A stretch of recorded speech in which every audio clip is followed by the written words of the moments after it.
السلام علیکم و رحمت الله و برکاته. برادران عزیز، دوستان گرامی قدر، امروز در شبکه‌های اجتماعی می‌بینیم یک گفتگوزار، یک فتنه در بالای ملت عزیز ما آمده است. می‌خواستم برای جوانها یک توصیه داشته باشم تا اینکه در این فتنه‌ها، در این گفتگوزارها داده نشوند. یگانه حل کننده تمام مشکلی ها، دور کننده تمام فتنه ها الله رب العالمین است. امروز برای تمام ملت عزیز ما، برای تمام مردم شریف تاجیک ضرور و لازم است که دعا گوینده باشد که پروردگار بزرگوار زودتر تیزتر این فتنه ها را از جامعه، از بالای مردم دور بگرداند. آن دعایی که ابراهیم علیه السلام در حق مکه مکرمه کرده بودند، آن دعا را دعا کردنی هستم، گفتنی هستم که رب اجعل هذا بلدا آمنا. پروردگارا، بار الها این سرزمین ما را، وطن عزیز ما را وطن امین، آرام، پربرکت بگردان و بار الها این فتنه ها را از سرزمین عزیز ما و از بالای ملت شریف ما دور بگردان. اللهم احفظ بلادنا و سایر البلاد المسلمین من الفتن. پروردگارا، سرزمین ما را و سایر سرزمین های مسلمان ها را از فتنه ها، ناآرامی ها، از این فتنه های آخر الزمان به حفظ امانت نگه بدار. برادران عزیز و بزرگوار من، پیغمبر بزرگوار صلی الله علیه و سلم بسیار وطن عزیز خود را دوست می داشتند. برای ما و شما هم ضرور و لازم است که دوست دارنده وطن باشیم. همیشه برای وطن آرامی، آبادی، پیشرفت و ترقیات، اتفاق و همدیگر فهمی را بخواهیم. و برای اهل علم و علما میخواستم یک پیشنهاد همچون برادر، همچون دوست پیشنهاد داشته باشم.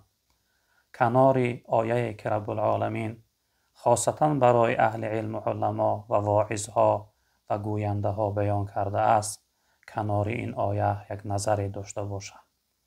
ادعو الی سبیل ربک بالحکمت و الموعظة الحسنه.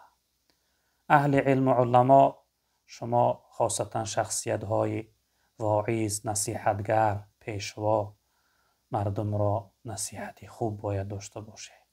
باید در دوام گفتار خود سخنهای غرضناک، سخنهای یعنی تفریق اندازی، سخنهایی که در جامعه یک فتنه می شود، چون این سخنها را در زبان نیاره. و اطراف روایتی که پیغمبر بزرگوار صلی الله علیه وسلم فرمودند که یسروا ولا تعسروا، بشروا ولا تنفروا، یک نظری داشته باشید. در روایت پیغمبر بزرگوار صلی الله علیه و سلم می فرمایند که اگر برای کشتن یک شخصیت مؤمن اهل آسمان و اهل زمین جمع شوند، شریک شوند، یعنی اهل آسمان ملائکه ها، اهل زمین تمام انسانیت اگر جمع شوند تا اینکه یک انسان مؤمن، یک شخصیت مسلمان به قتل رسانند، پروردگار بزرگوار جملگی اینها را در آتش دوزخ سرنگون می اندازد. یعنی که ما و شما اهل علم و علما باید همیشه حرکت داشته باشیم که جامعه آرام باشند، اتفاق باشند، به همدیگر محبوب و دوست باشند. الحمدلله ملت عزیز ما، ملت شریف ما بسیار ملت خوب است. ملتی یعنی که دین دوستدار است، ملتی و مهر و محبت است و شفقت است، نسبت به همدیگر خیر و خواه و نیکوکار است.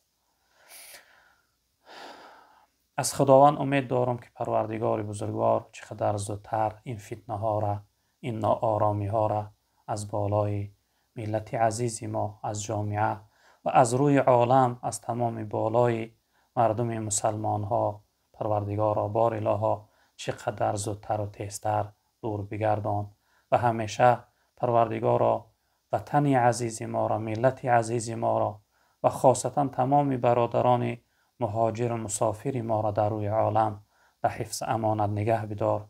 پروردگار فیض برکات در حیات و زندگی و اهل و سرزمین ما پروردگار نازل بفرما.